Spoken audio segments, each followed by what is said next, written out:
धांधली कर रहे ना हुकूमत तो नहीं कर धांधली ओ फौज मिली है नाल ओ फौज की फौज तोड़ी कमर बाजू उतार छोड़े ने फौज किस देता है प्लाट किस देता है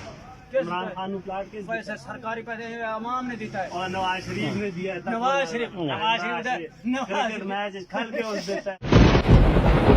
बिलावल छोटा पूरा खानदान सियासतदान है केड़ा खानदान है उनका पूरा खानदान सियासतदान बिलावल दा केड़ा खानदान है जरदारी भुट्टो भुट्टो बेनजीर भुट्टो ए भुट्टो खानदान नानके वाला खानदान ओ अपने खानदान ने ना पो ओदा ना के बिलावल सरदारी इमरान खान जो नहीं चलाना आ रही तो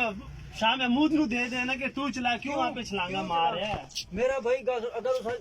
पता है कि मैं गड्डी चला सकता पता है ना कि चला सकता चलाने तो नहीं आंदी ना इमरान खान नु चलान आइए अच्छा मेरी यार चलान तो नहीं आंदी नहीं चलाना नहीं यार